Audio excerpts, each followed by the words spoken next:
তামিমের এই ভিডিওটি সামাজিক মাধ্যমে ভাইরাল হয়েছে। পা হারিয়েও পা থাকার এমন অনুভূতি এখনও বয়ে চলেছেন অষ্টম শ্রেণীর এই শিক্ষার্থী। প্রথম যে টাইম আমার ওটিটা হয় পা কাটে, ওইটার প্রথম 3-4 দিন আমি ঘুমাতে পারি না। মানে আমার মনে হতো যে আমার ফুল পাটা আছে, মানে কান্না করি। মানে এখানে যে ব্যথাটা, এই ব্যথার চেয়ে আমার মনে হয় এখানে ব্যথাটা বেশি, এই পায়ের এদিক দিয়ে।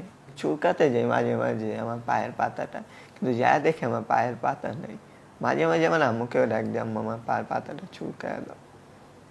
পরে আম্মু বলে, আম্মু আমার বাম পাটা ধরে সব টাইমে, তা আমি বললাম আমার ডান পাটা চুলকায় দাও।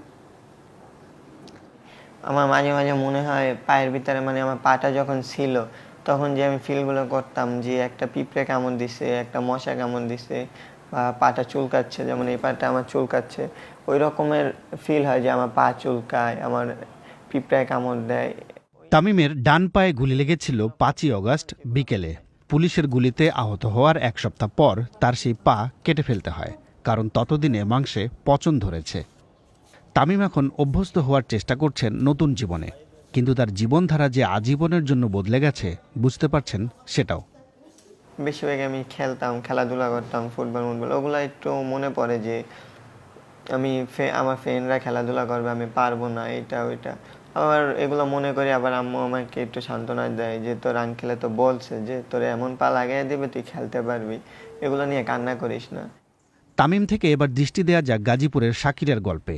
পেশায় পিকআপ ভ্যান চালক শাকিল অগাস্টের ছাত্র আন্দোলনে অংশ নিয়ে গুলি খেয়েছেন। মেরুদণ্ডের হাড়ে আটকে থাকা সেই বুলেট নিয়েই এখন জীবন মৃত্যুর হিসেব করছেন শাকিল। এক্সি করার পরে যখন দেখি যে বুলেট, আমার দেখাইতেছে যে বুলেট, তখন তো আমি আতঙ্কে পড়ে গেছি যে হ্যাঁ এই ভিতরে এমন জায়গায় বুলেটটা মেরুদণ্ডের হাড়ের ভিতরে, আমি মনে হয় বাঁচবো না। তখন মানে আমার বাচ্চাটার কথা খুব মনে হইতেছে। আমার বাচ্চারা তো, আমি যদি কিছু হয়ে না বাচ্চা ইতিম হয়ে যাব। পিজিতেও একই কথা বলছে, সিএমএসেও গেছি, ওই জায়গায় একই কথা বলছে। এটা বের করতে গেলে আপনি মারাও যেতে পারেন, বা অথবা আপনার মেরুদণ্ড পিছনের সাইড প্যারালাইজ হয়ে যেতে পারে। যেভাবে আছে এইভাবে আপনি থাকেন। আর এটা চিকিৎসা নিতে গেলে এটা ভালো বাহিরে কোনো চিকিৎসা লাগবে, বাইরে তো আমার পক্ষে সম্ভব না। শরীরে বুলেট নিয়ে শাকিল ঠিকমতো হাঁটতে পারেন না। গাড়ি চালকের চাকরিও ছেড়েছেন। বলছেন শুধু নিজের জীবন নয়, বাবা মা সহ 6 সদস্যের সংসারের ভবিষ্যৎও এখন অনিশ্চিত। কারণ বুলেটটা তো বের করা যাচ্ছে না, তো বুলেটটা নিয়ে আমি কতদিন থাকবো? তো বুলেটটা তো বের করতে হবে, কারণ এটা তো একটা লোহা, এটা ভিতরে জং ধরতে পারে, বা এটা আপনার ইনফেকশন হতে, মানে যেহেতু বুলেট ডক্সের গান পাউডার ছিল, তো ইনফেকশন তো আজকে না হলে 2 দিন পরে আস্তে আস্তে তো ইনফেকশন হইব। আমাদের অপারেশন করা চলবো না, তাহলে আমার পোলা কি করে খাইবো? আমি একটা গরিব মানুষ, দিন আনি দিন খাই।